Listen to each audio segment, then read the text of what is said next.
हित न्यूज़ में फिर एक बार आपका स्वागत है। और देश की एक बहुत बड़ी खबर हम आपको दिखाना चाहते हैं। पिछले कुछ दिनों पहले देश में जब नीट में हुई धांधली को लेकर युवाओं में एक आक्रोश देखा जा रहा था और इसी को लेकर दिल्ली के जंतर मंतर पर पिछले लगभग 1 महीने से युवा छात्र वहां पर आंदोलन कर रहे थे और उस आंदोलन को दबाने के लिए केंद्र सरकार द्वारा और दिल्ली पुलिस द्वारा लाठियां चलाई गई और उनके साथ अत्याचार किए गए। लेकिन आखिरकार केंद्र सरकार को छात्रों के सामने झुकना पड़ा और केंद्रीय शिक्षा मंत्री धर्मेंद्र प्रधान को अपना इस्तीफा देना पड़ा। इसी प्रकार से नीट परीक्षा में जो छात्रों ने आत्महत्या की थी उन सभी आत्महत्या किए हुए छात्रों को और कारगिल युद्ध में जो जवान शहीद हुए उन जवानों को श्रद्धांजलि देने के लिए आज एक कार्यक्रम रखा गया और यहाँ पर उपस्थित होकर लोगों ने उन छात्रों को श्रद्धांजलि दी। तो देखा जाए तो कहीं ना कहीं ये जो युवा पीढ़ी है जिसे जेन जी कहा जाता है उनकी जीत हुई है और इसी जीत को दर्शाने के लिए आज बड़ी संख्या में यहाँ पर युवा आए हैं। इस अवसर पर हमने कुछ युवाओं से बात की और जानना चाहा कि उनका क्या कहना है। आइए बात करते हैं। मैं ये बोलना चाहती हूँ कि आज जो हमारी डिमांड सक्सेस हुई है उसके लिए मैं सोनम वांगचुक जी को और अभिजीत तिपके जी को बहुत ज़्यादा थैंक्स बोलना चाहती हूँ कि अगर वो इतने दिन हंगर स्ट्राइक ना रखते तो शायद हमें इतना सपोर्ट नहीं मिलता और हमने जो आज यूनाइटेड होके इतना बड़ा काम किया है, हमें ऐसे ही हमेशा यूनाइट रहना चाहिए। सबसे पहले मैं जो घटना हुई इस नीट पेपर लीक की वजह से हमारे देश के मेहनती 22 बच्चों ने जो सुसाइड किया, मैं उन बच्चों को भावपूर्ण श्रद्धांजलि अर्पण करता हूं। और इस देश में हालांकि ऐसी घटना नहीं होनी चाहिए और ये पहली घटना नहीं है पेपर लीक का, लेकिन जिस प्रकार से हमारे भारत देश के जितने युवा थे, ये केंद्र सरकार जो भाजपा के नेता लोग कहते थे ये कॉकरोच है, लेकिन इन कॉकरोचों ने दिखाया कि असली शेर की दहाड़ क्या होती है। इन कॉकरोच ने, इन जेनजी ने दिखा के दिया है। और भारत के जितने भी नागरिक है, विद्यार्थी है, छात्र है, मैं उनको सबको अभिनंदन करना चाहता हूं कि हमारे जैसे लोगों को कि आंदोलन किस प्रकार किया जाता है, प्रोटेस्ट का मतलब, असली मतलब इन जेनजी की वजह से हमको आज मालूम हुआ है। मैं यही कहना चाहूँगा कि सत्ताधारी पक्ष के जितने भी नेतागण हैं, जैसे कि धर्मेंद्र प्रधान ने रिजाइन दिया, मोदी जी, अमित शाह, गडकरी हो, देवेंद्र फडणवीस हो, इनको इन बच्चों से सीख लेनी चाहिए कि भैया आप भी नहीं बच सकते, इसीलिए आप संभल के रहिए। देश के युवा को, नागरिक को अगर आप नीचे दिखाने की कोशिश करोगे तो आपका भी तबादला इसी तरीके से होगा।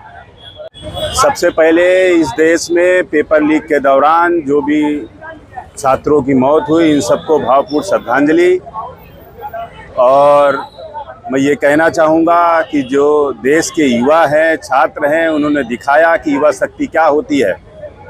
और लोकतंत्र में सबसे पहली शर्त संवाद होती है। जब अंग्रेजों का शासन था उस वक्त भी जब गांधी जी अनशन करते थे तो अंग्रेज भी आकर गांधी जी से बात करते थे, लेकिन पिछले 12 सालों में किसी भी कामकाज में जो गलतियां हुई, सरकार ने कभी किसी का इस्तीफा नहीं देने दिया। तो मैं बताना चाहूँगा कि इस देश के युवा से, इस देश के छात्रों से बढ़कर किसी मंत्री की कभी कुर्सी नहीं हो सकती। ऐसे में इस देश का जो युवा है उन्होंने पूरी ताकत के साथ जब उन्होंने ये सारे कदम उठाए, अगर सरकार उसी वक्त बात कर लेती तो शायद इतना बड़ा जो छात्रों के ऊपर इस तरीके से बर्बरता बरसाई गई, इसकी ज़रूरत नहीं पड़ती। ये वही स्पॉट है जहाँ पे मीरा भाईंदर में हमने 60 दिन पहले नीट पेपर लीक के लिए हमने प्रोटेस्ट चालू किया और आज ये वही स्पॉट है जहाँ पे हमारे बच्चों को, हमारे देश के बच्चों को अपनी आज़ादी कहेंगे, क्योंकि कल के बाद मुझे ऐसा लगता है कि ये एक नया भारत है जहाँ पे ये सरकार नहीं, ये बच्चे चलाने वाले हैं।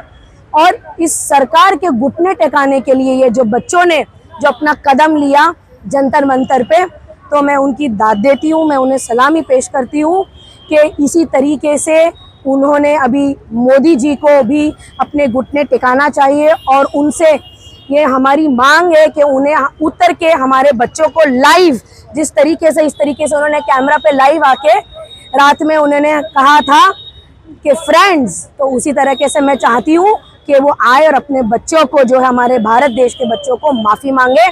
और अमित शाह के ऊपर भी सख्त कार्रवाई होना चाहिए, उनका भी रेजिग्नेशन होना चाहिए, क्योंकि जो हमारे बच्चों पे जंतर मंतर पे जो लाठीचार्ज हुई, जो बंदूकें चली, तो ये सिर्फ एक एंटी नेशनल लोगों पे जो है वो चलाई जाती है। तो ऐसी बड़ी सख्त चीज़ों पे, और मैं ये चाहूँगी कि पुलिस वालों ने भी जो है हमारे देश के बच्चों से माफ़ी मांगना चाहिए।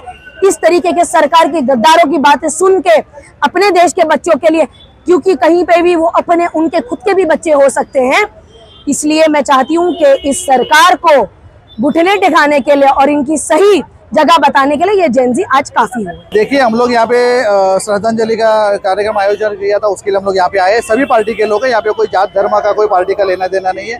मैं आपके माध्यम से थोड़ा अलग सवाल करना चाहता हूँ। यहाँ के मीरा भाईंदर के जो आमदार, खासदार, नगर सेवक, आप श्रद्धांजलि कभी करोगे? 22 जन की मौत हुई है। 22 जन का मौत होने के बाद में अगर सरकार जाग नहीं रहा है, 22 जन का जान जाने के बाद में सरकार जागती है और धर्मेंद्र प्रधान का इस्तीफा लेती है, दुर्भाग्य की बात है। और मैं चाहता हूं कि एक नहीं, ऐसे और 8-10 विकेट गिरेंगे ना, जब भी जाके सरकार बराबर चलेगी। मुझे लगता है नरेंद्र मोदी साहब के पास बहुत बड़ी अपेक्षा थी लोगों को, लेकिन अपेक्षा भंग हुई है। मैं आपके माध्यम से कहना चाहता हूं कि जल्द से जल्द यहाँ पे श्रद्धांजलि का कार्यक्रम करिए, ताकि लोगों को, नागरिकों को समझना चाहिए कि आप नागरिकों के साथ में हो। अगर आप नहीं करोगे तो समझेंगे नागरिकों के आप खिलाफ काम कर रहे हो, अंधभक्त आप कहलाओगे। अंधभक्त का एक ही नारा है, खाली सत्ता, उसके अलावा आदमी मरे या जिंदा कुछ उनका लेना देना नहीं सिद्ध होगा। जल्द से जल्द श्रद्धांजलि का कार्यक्रम रखेंगे और कार्यक्रम को हमें भी बुलाइए और जाहिर आह्वान दीजिए, नागरिकों को वहाँ पे शामिल हुई है। धन्यवाद। जय हिंद, जय भारत।